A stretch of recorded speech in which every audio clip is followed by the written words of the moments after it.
Oh, why hello there, STEAM team, and welcome to the second week of Candy Science. Last week, we dissolved candy pumpkins and learned about the scientific method, solutes, and solvents. If you haven't seen it yet, you might want to go back and watch it, because everything we learned last week may just be helpful for the upcoming video and this week's activity. This week, we'll be building on that knowledge by creating a sugar solution. Kind of sounds like a magical brew, doesn't it? And this experimentation will lead to a delicious result. Rock candy.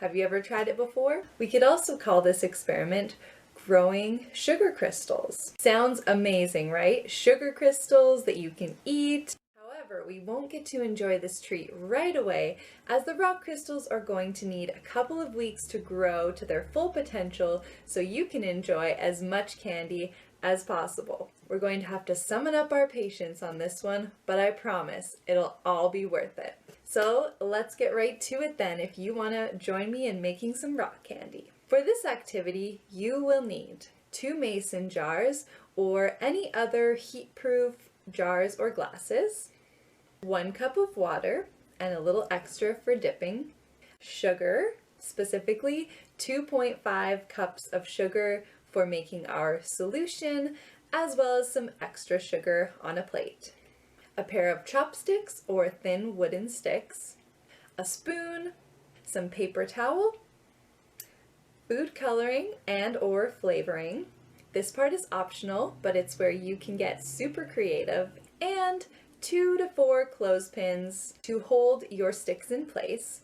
A couple of notes just before we start this activity. Number 1, this activity does require some adult supervision for boiling water and for pouring the hot solution into the jars. Number 2, this recipe will make enough to make 2 rock candy sticks, so of course if you want to make more, just adjust the recipe accordingly. Step 1 is to boil your water in a pot over the stove. Be sure to ask an adult for help with this part. Once the first bubbles start to appear, turn the temperature down to low. Step 2, slowly add the sugar to the pot of water. You want to keep stirring and stirring the mixture over low heat until all of the sugar has dissolved. This will create what is called a supersaturated solution. What does this mean? A solution is created when a solid or solute, like the sugar, fully dissolves into a liquid or solvent, in this case, the water. And supersaturated means the water will be very saturated or filled with the sugar. When water is at room temperature, it can only hold up to a concentration of 67% sugar. But when we heat the water up, it can actually hold more sugar, up to a concentration of 75% sugar. Once the mixture is then cooled, the sugar will try to reach an equilibrium again. An equilibrium means a balance. So the sugar's concentration will go back down, and as a result, sugar crystals will form or grow. We'll get to see this process in action with our own eyes as our rock candy starts to grow. Step 3, let the mixture cool down to room temperature. It's time to pour it into the glasses or jars to let it cool down further in there. Now, this is actually trial number 2 for me, because the first time I had let the solution cool down too much, meaning that sugar crystals were already forming quite large crystals. Crystals did not grow properly once the chopsticks were put into the solution. Make sure that you get an adult's help with this part, but it really is better to get it into your glasses or jars right away so that the cooling process can happen as it should. Ready, step 4. While the solution cools, we can prepare our chopsticks or other wooden sticks to grow the sugar. Take the little bit of extra sugar that you have on a plate, take your chopsticks, and either dip them into some water about 1/3 of the way up the stick, or just run it under the tap for a few seconds. Then take your chopsticks and roll the wet end of your chopsticks in the sugar, picking up as much of the sugar as possible. Then let the chopsticks dry for a couple of minutes. I let mine rest on the side of the plate.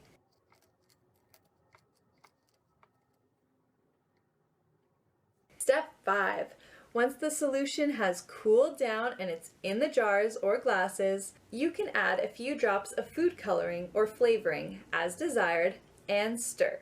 Off with some yellow. This one I'm going to do just a drop of yellow. And the other one I'm going to try to make an orange color. So I'm going to mix yellow, 1 drop, and 1 drop of red.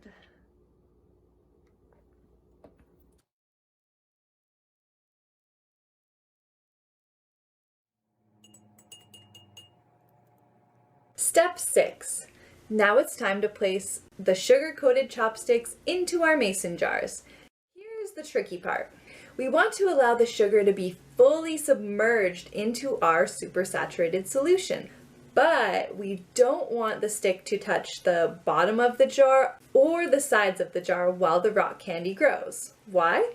The sugar crystals as they form may attach from the sides or the bottom of the jar to the stick, which would make it really hard to get our rock candy out. And that would be really sad when we just really want to eat our candy. So what's the solution to this problem? The clothespins. You may need either 1 or 2 clothespins per jar or glass, depending on the size of the opening. So you'll have to play around with this a little bit to get the right balance. Your stick doesn't have to be too far away from the side of the jar, but just far enough that it won't be touching it. This is what mine looks like.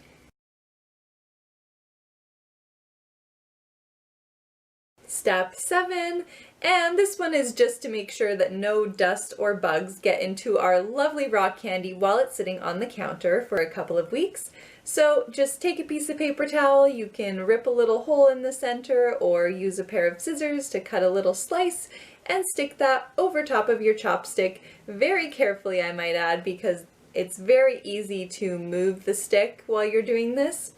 But just drape that paper towel over top to keep any unwanted things out. And finally, step 8, this is where we wait. This is where our patience is tested. Be sure to check up on your rock candy every day if you can, and observe and report on its growth. You should start to see some sugar crystals forming by day 2.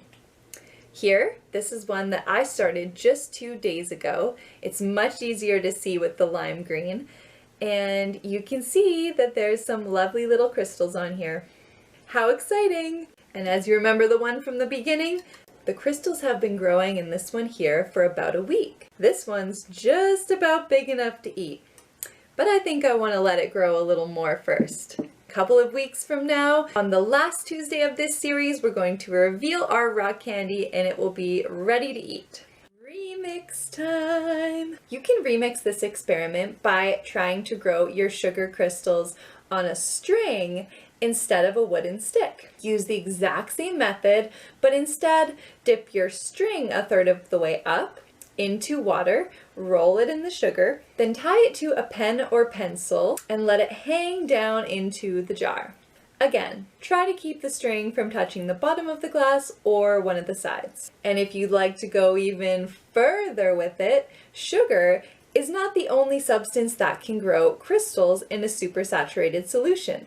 For a different version, although I gotta say, less delicious, aka not edible, have an adult help you make a supersaturated solution of borax and water using approximately 3 cups of warm water and 9 tablespoons of borax powder.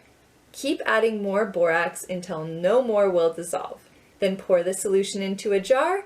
You can twist a pipe cleaner into any shape you like, hang your pipe cleaner down into the jar, let those crystals grow until you're satisfied with the result. On a different note, Have you ever used those little heating packs in the winter time that you can put in your gloves or your boots to keep your fingers and toes warm? Did you know that there's actually a reusable kind of these, and they are made using a supersaturated solution? The supersaturated solution in this case is made with sodium acetate, which creates heat as it turns into crystals. This means that they can be used over and over again by dropping the packets into hot water and boiling them until they return to their supersaturated state. So today we learned what a supersaturated solution is and how to create one ourselves. We learned how these type of solutions can grow crystals, which can be really cool to look at, to eat, in the case of the sugar crystals, of course, and in some cases can also be very useful. Next week, while our candy continues to grow, we will be building a strand of DNA out of, you guessed it, candy! Bye for now, S.T.E.A.M team, and don't forget to keep an eye on those sugar crystals.